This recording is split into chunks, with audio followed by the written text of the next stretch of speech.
Hi guys, welcome to AdamMcKola TV. I'm Adam, I'm live. This is the Manchester United against West Bromwich Albion preview. Manchester United away to West Bromwich Albion this weekend, and after Derby Day defeat, we got back to winning ways with a victory over Bournemouth, 1-0 at Old Trafford.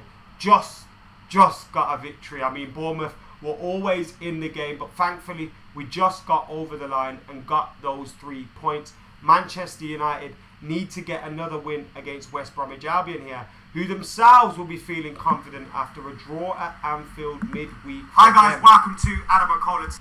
Bloody what is going on here today? It's all going off here today. But yeah, United against West Bromwich Albion at the Hawthorns this weekend. Big game for Manchester United, and with Manchester City playing the day before, playing on Saturday, United need to be at it. We need to be on it. We need to be looking to get 3 points, because by the time kickoff comes around, we could be 14 points, 12 points behind Manchester City. So we need to win to keep us going. We really do need to win. Now, I know a lot of you guys are saying the title race is over, this, that and the other. And it's easy to feel that way with the way things are going at the moment. But the players won't be feeling that way. And that's why it's important for us to get a result against West Bromwich Albion. Now, West Brom, under Alan Pardew, I know they're just outside the relegation zone, but having got that result at Anfield midweek, I'm sure those guys are thinking they can get a result against Man United.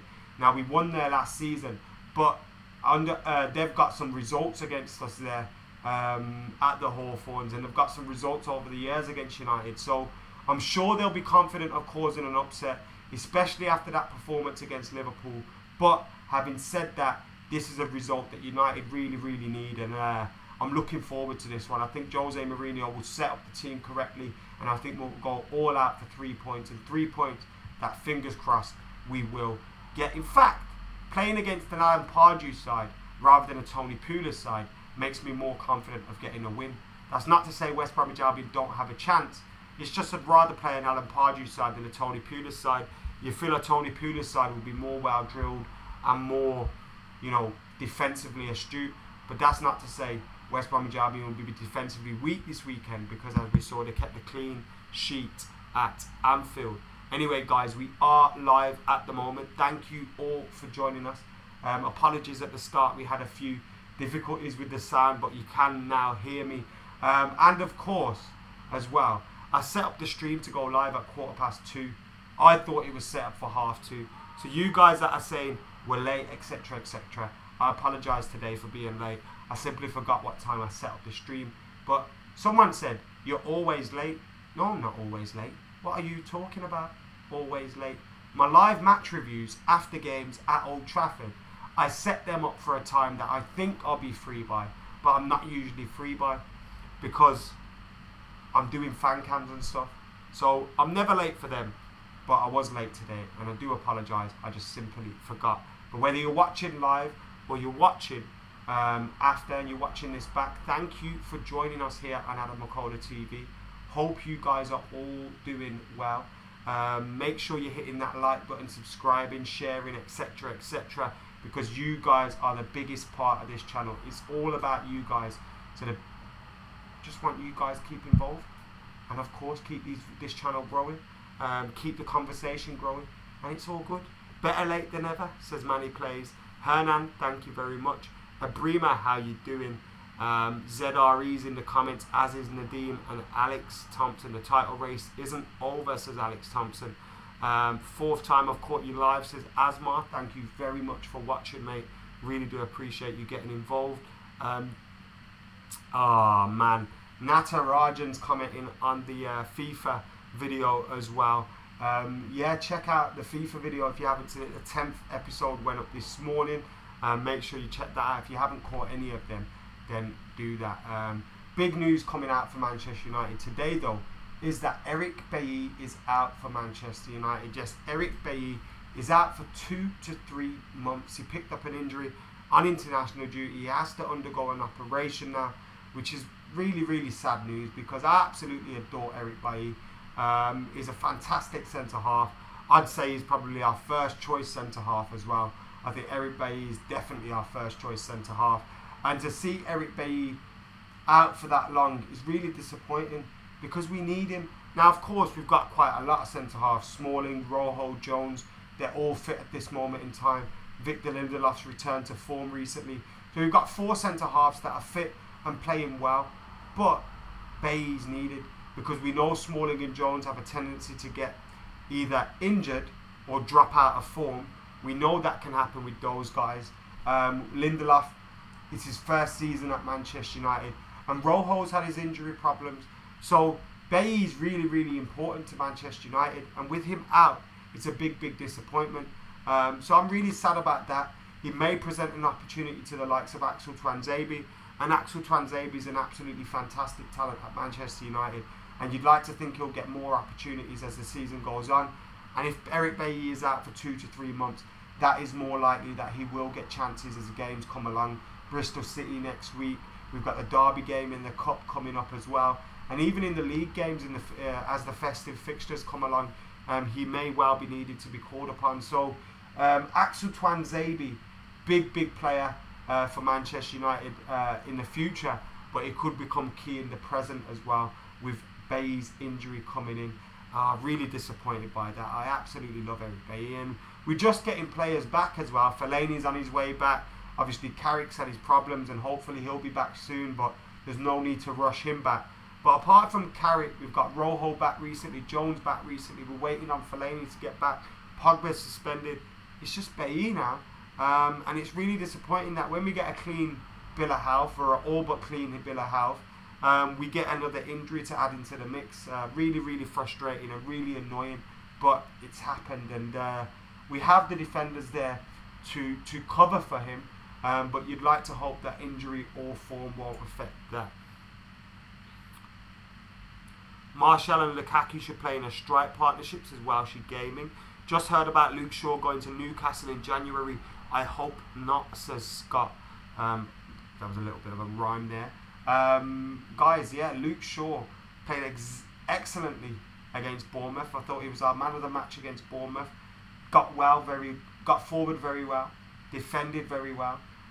It was nice to see that from him. Obviously 90 minutes under his belt too, and having come in Luke Shaw, I think Luke Shaw was mint.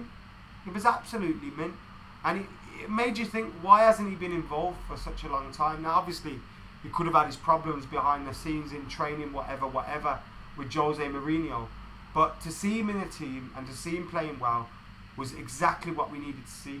And after the Moscow game as well, it gives me hope that he may stay. Now part of me, the cynical side of me, is saying Jose Mourinho is getting ready to sell this guy. It's that simple. Jose wants to sell him, so he's putting him in the shop window, he's letting him play well, and Luke Shaw is going to end up leaving and going to Spurs or something in the summer.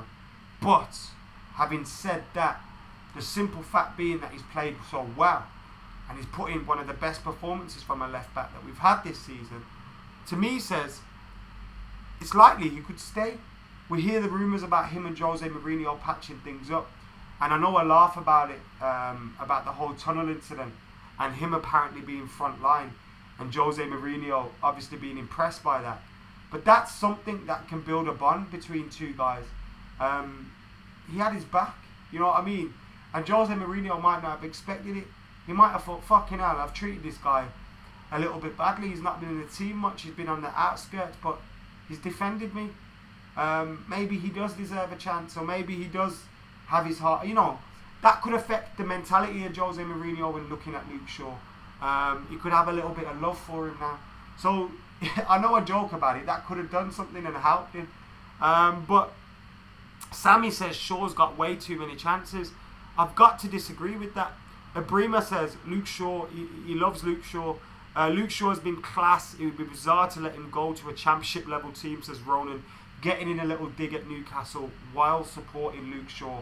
I got a lot of love for that. Yeah, I don't think Luke Shaw has had too many chances. I think when you look at the injury that he's had, when you look at the change of manager from Louis van Gaal to Jose Mourinho, a completely different style of manager, a manager that completely had a different attitude towards him. When you look at all those things, you've got to say to yourself, no, Luke Shaw has not had enough opportunity.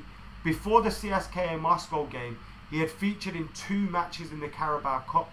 That was not enough. He was fit all season and he featured twice substitute appearances. He started, well, he got game time against Moscow, starts in the cup, gets 90 minutes, against Bournemouth in the league. And the fact that that game was in the league as well gives me a bit more confidence he'll stay. But he hasn't been given enough opportunities.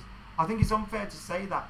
And when you look at the spells he had at Manchester United, before his injury when he was arguably the best left back in the league, definitely the best left back at Man United, and one of the first names on the team sheet, he gets injured, he comes back, he does okay, and then he's out again. Like, you've got to give him another chance. He hasn't had enough chances. Injury, you can't blame injury on him. The injuries that he had as well, they were horror injuries. So you've got to give Luke Shaw another chance and keep him at Manchester United. Curran, how you doing, mate? Hey Hussein, how are you doing? He says protect Luke Shaw. We need to purchase a natural wing. This is BB5 hype. We've got over 100 people watching, but we've only got 35 likes. Get banging that like button right about now, guys. Get doing that right now. Of course, we will be diving into your comments very, very soon as well. So make sure you're keeping it locked for all that good stuff. But yeah, what's going on, guys? How you feeling? How you doing? How you feeling ahead of this game? Are you feeling confident? Did the performance against Bournemouth make you feel better about yourself, about Manchester United? How are you feeling? Let me know in the comments below. Who do you want to start? What he's saying about Jose Mourinho's press conference. No other injury worries. Obviously, Eric Bailly out for 2 to 3 months. But United, big game ahead for them.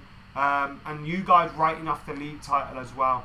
I've got a message for you, lot. Stop it. This isn't me being overly positive and being stupid and saying, look, City are shit and all this. City are very good. They're the best team in the league at this moment in time. They're at a different stage of their development under their manager and their coach, but they are playing very, very well at this moment in time. Best team in the league at this moment. But the wheels could fall off at any time. All it takes is an injury, a mad result, a suspension. You know, anything can happen in a game of football. Against Tottenham this week, anything could happen. 8 points again, 5 points, 2. We get back into it. It's on. It's December, for fuck's sake. It's December. If you think those players are thinking the league title is over, you are smoking something. You're really smoking something. If you think these players, and you lot will say to yourself, oh, they get paid so much, they should be putting it all in. Yeah, they do get paid so much. And for that reason, they'll be thinking, we ain't giving up on this shit. We need to keep fighting, especially after the way things went. I know the game was awful. The performance was awful. But after the way things went in that game, with the celebrations, with the confetti, with the fight in the tunnel, or the little scrap in the tunnel, United will be feeling like, we need to get at these bastards. They've already got one eye thinking they've won it. Who pops confetti in December? Really? Nobody. You might be 11 points, but 11 point differences have been got before. You're not the best team ever. They might think they are. The media might paint them as if they're the best team ever, but they're not. They're not. So relax a little bit. Yes, they're fucking the best team in the league at the moment.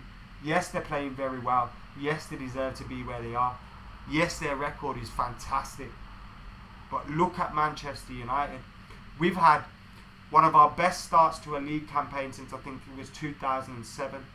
We've had one of our best starts to the Premier League since 2007, 2000 and 2001. And this is one of the best starts. Yes, we've had some disappointing results. Yes, that City game was really annoying. But ultimately, we have to assess things and be level-headed sometimes. Yes, it hurts. We didn't want to lose to City. The players should have been better. The tactics should have been better. Yes, it's disappointing. Yes, it's angry. Yes, there's anger there. I was angry too. But you sit back, you let the dust settle, and you say, okay, let's look at this properly. Manchester City playing very well at the moment. They're at the crest of a wave. But they should drop points along the way. Whether they'll drop enough points to catch them is another story. United, we're at a different stage in our process. Jose Mourinho still got a bit of a way to go in getting this team the way he wants it. I'd say 2 more transfer windows.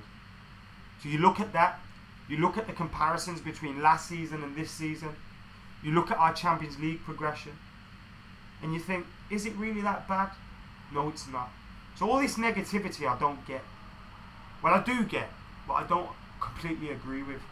I think, me included, we need to just shake it off a little bit. Get behind the boys. Because they care. You think these boys don't care? They do care. So we need to get behind them. Manny Plays was pissed. Let's get behind our team. That's all we have to do, says Ibra. His team's still missing some crucial links, says Yash. Asmar says, what happened to Herrera? It seems like he's a different player than last season. I agree, he's been very, very poor this season so far. I do think it's a case of form rather than him being a bad player. I don't think he's a bad player. I think he's a very good player. His form's been shocking. I don't think him and Matic works in a 2. I think they would work better in a 3.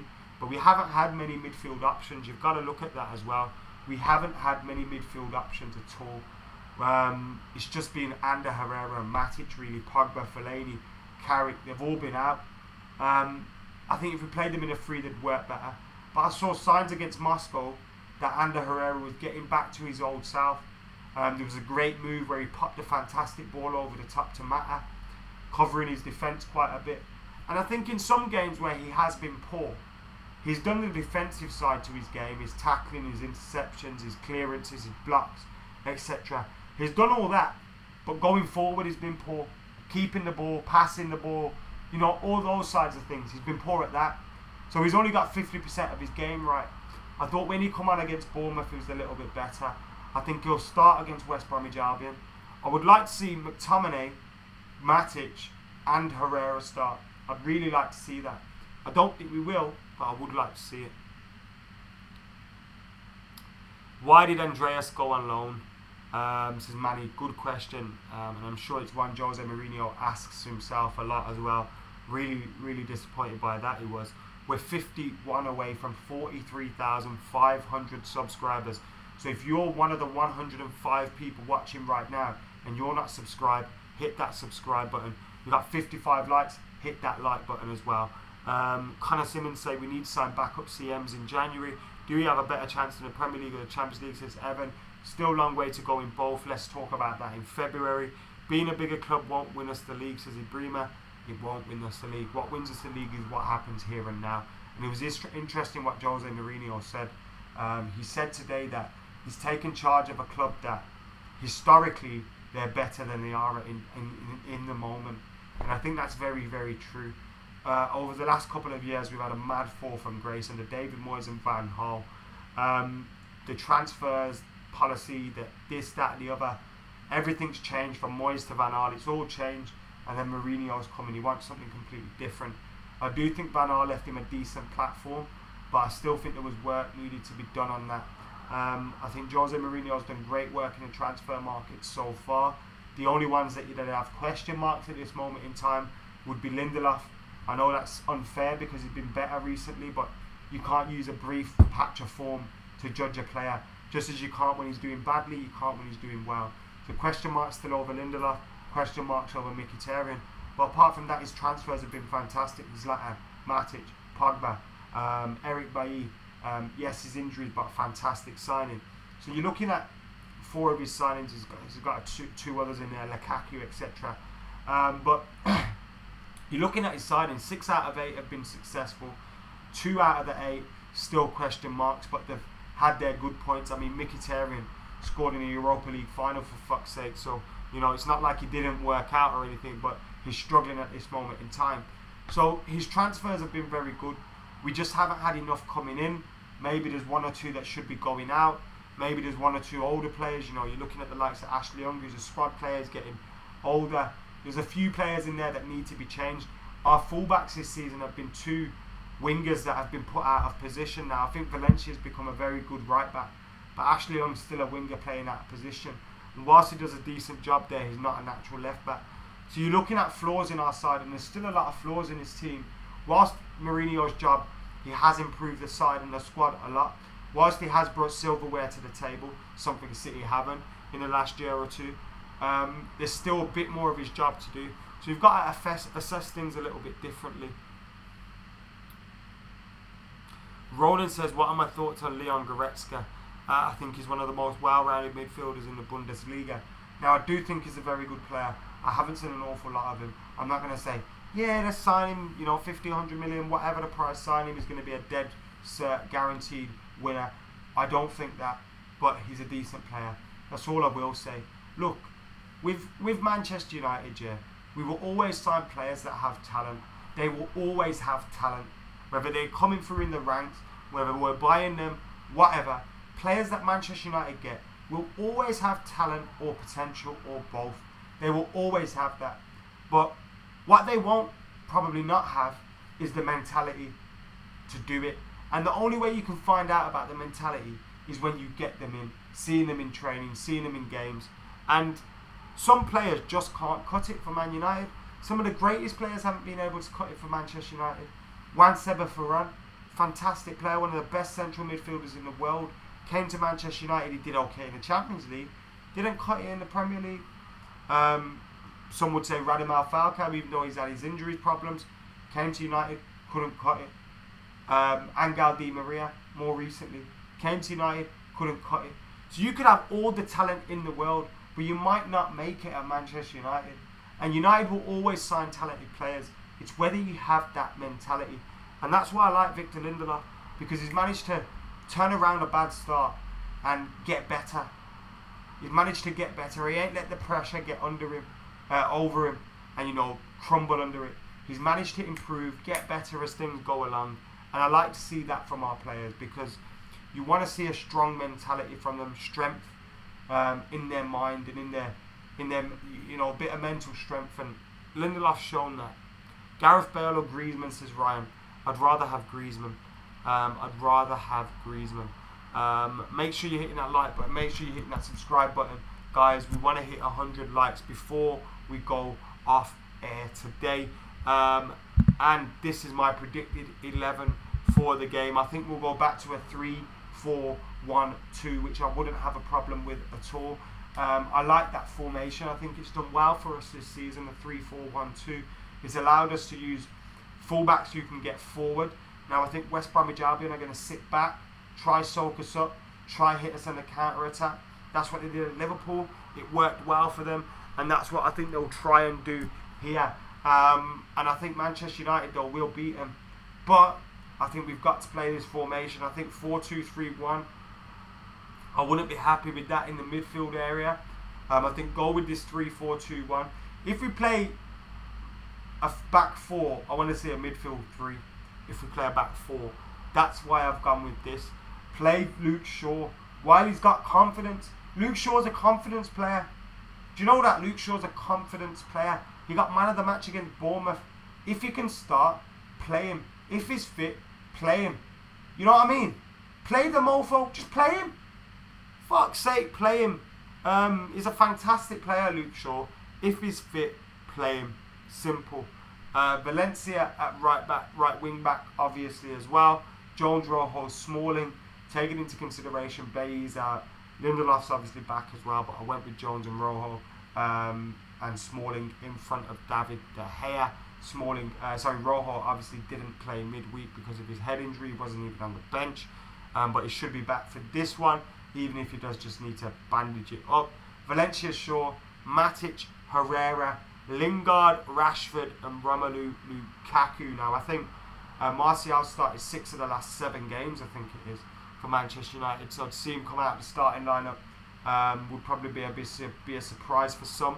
But I think Marcus Rashford deserves a start. I don't think it's a case of Martial didn't play great, even though he missed a sitter against Bournemouth. I think he looked well at times, and when you see that goal that Romelu Lukaku scored, great pass by Mata, great finish, great strength, great aerial ability by Romelu Lukaku. When you look at Martial's play in the build-up to that, where he strengthened the defender, got the ball to Mata, the ball's gone in. I think he played a crucial part in that goal. But I'd like to see Rashford, Lingard in off Lukaku. Lingard played very, very well at the Hawthorns last year. I think he set up both of Zlatan Ibrahimovic's goal in like a 3-1 win for Manchester United. So I'd go with Jesse Lingard. He's been in very good form recently as old Jesse. He's been in great form recently as Jess against Arsenal, Watford. I think his good form kind of started around the Watford game, and he's been kept in the team ever since. And Jose Mourinho was pretty ruthless when he was speaking about Mkhitaryan midweek. But what he said, you couldn't argue with, because he said Jesse Lingard's playing well, Rashford's playing well, Martial's playing well, Matt's playing well. I can't play Mickey at this moment in time, and with Mickey's form the way he was playing, that is understandable. Jesse Lingard's been playing very well. I'd like to see Mickey come back in on the bench. I want to see him being included again. I think it's unfair to proper exclude your players and just push them out completely. We can only use 3 substitutes, even if we don't use Mkhitaryan. I would just like to see him on the bench, because it must be really hard for him to be just dropped completely out of the team for the last 6 or 7 squads. So I'd like to see him being involved in some capacity. And Mkhitaryan, if he's not, I'll be honest, it looks like he might be leaving in January. Whether that's to make way for Mesut Ozil, who knows, because you hear of these things that United need to sell before they can buy and all that stuff. And if that's the case, I know Mesut Ozil would be on a free, but I could see Jose Mourinho letting Mkhitaryan go, replacing him with Mesut Ozil. Then you've got a bit of money to maybe spend on a fullback or a midfielder. If we have to do that, it's a little bit embarrassing considering Manchester United, we're trying to compete with Manchester City, but it could be understandable as to why Mourinho has had these little mood swings and a little bit of a anger about him. But anyway, talking about Jesse, he deserves to keep a spot in the team. I go with Lingard, Rashford, Lukaku, although I wouldn't care if Mata and Martial did start. Dev says Mickey will play against Bristol. Are you going into the game? I am going to the game, Ronan. Got a funny feeling we're getting William, says JLPC. We're signing Kante and Griezmann, says Shahid. Kante, what you want about, mate? Alex Thompson says, am I going to the game? I will be at the game. We're 28 likes away from 100 likes, so get banging that like button right about now and get hitting that subscribe button as well. We've got over 100 people in here today. We're a little bit late, so I do apologise, and of course we had the little mishap at the start of the stream, but I will fix that as soon as we come off air. But yeah, 128 people watching. I want 128 predictions right now for this game. Score predictions first, goal scorers 2. If you want, get them right in right now. Comment them. I'll try and read out as many as possible. If I don't say your name or your prediction, I do apologise. But get your predictions in right about now. Like the Funk Soul Brother. Do that right now. Blush Media's back in the house.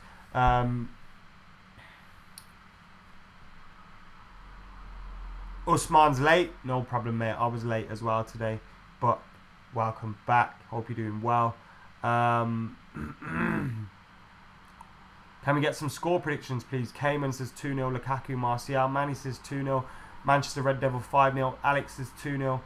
LFC, get out. Just Joe's, get out. Jacobs 2-0. Dan says 1-0. Usman, love you, mate. 3-0 says Shivavand. AF says 2-0, Yash says 3-0, Connor says 3-1, 4-0 says Rishin, 3-2 says Shahid, 1-0, West Brom says Billy, 3-1 says Usman, Dev says, he asked a question, 3-1, the moving quick, Manasi says 3-0, 2-1 says Stephen, 4-0 says Rishin, 1-1 says Tommy Tightlips, 90-0 says A Hussein, 4-1 says Ryan, score draw says JLP, Farid says 3-0, gone back to Tommy Tightlips. David says 2-1. Victor says 6-1. Ronak says 0-1. Usman says 3-1. Cayman again coming in with the 2-0. Dale says 3-0. Lukaku 2. Martial 1. De Gea with another clean sheet. He's got 10 clean sheets in 17 games. And can we just talk about David De Gea for a minute? Is David De Gea the best goalkeeper in the world? Of course he's the fucking best goalkeeper in the world. That is a stupid question. David De Gea is the best goalkeeper in the world. I do remember you, moment. Afzal says 4-0. Hamza says 5-0. Victor says 6-1. Asma says 2-0. Danny says 3-0. Victor says 6-1. Abhishek says 3-1. And I am going to say 2-0 to Manchester United. It was a very difficult game for West Bromwich Albion midweek. But I think Manchester United setting up in a 3-4-1, 4-2-1, 3-4-1-2 formation will give us the ability to defend, but also attack in numbers. Not only that, West Bromwich Albion would have put a big shift in against Liverpool. Liverpool attacked them quite a lot. They put in a big shift to keep a point, and they managed to keep a point. But Mentally, that's good for them because it keeps them positive, it keeps them strong, it keeps them confident for this game. But physically, they could be a little bit tired from that Wednesday game against Liverpool. So coming up there against them on Sunday, yes, they've had a lot of rest. Could be the right time for Manchester United. Alan Pardew, though, has got West Bromwich Albion. Now, let me check their record at the moment. West Bromwich Albion are sitting 17th on 14 points, outside the relegation zone on goal difference. They haven't won a game in an awful long time. They haven't won a game since the second league game of the season, I think it is. Yeah, they haven't won a game since the second league game of the season. But of their last 5 games, they've drawn 4 and lost 1. They lost against Swansea. They've drawn against Liverpool away, Crystal Palace at home, Newcastle away, and Tottenham away. So Tottenham away, Liverpool away, 2 good results for them. 2 big draws for them as well. Interesting points. But the simple fact is, this is a team that Manchester United should be beating. After dropping points against Manchester City, after losing against Manchester City, with Manchester City playing before Manchester United this weekend, this is a game that we have to win. Playing a side that haven't won in 1, 2, 3, 4, 5, 6, 7, 8, 9, 10, 11, 12, 13, 14, 15. They haven't won in 15 league games. They've lost 8 of those. 8 losses, 7 draws for West Bromwich Albion in their last 15 games. That possibly says they might get a win. Possibly might get a win because, 15 games they haven't won. A win is on the cards very soon. But let's look at the facts. United should be winning this game. United should be winning this game. Anyway, guys, this has been the preview for Manchester United against West Bromwich Albion. As you can see, my predicted team: De Gea, Jones, Rojo, Smalling, Valencia, Matic, Herrera, Shaw, Lingard, Rashford, Lukaku. My score prediction is 2-0. Romelu Lukaku getting a goal and Anthony Martial coming off the bench to wrap it up for United in the second half. I was at a game at the Hawthorns. It was Sir Alex Ferguson's last ever game for Manchester United, and it ended 5-5 with Romelu Lukaku scoring a hat-trick. I would love him to score a hat-trick this weekend. Nevertheless, I do think he will score in a Manchester United win. Whether you watch this live or you watch this back later, thank you very much for watching AdamMcKola TV. Make sure you're hitting that like button and you're subscribing to the channel too. You've all been absolute legends. I've been AdamMcKola. I'm out of here.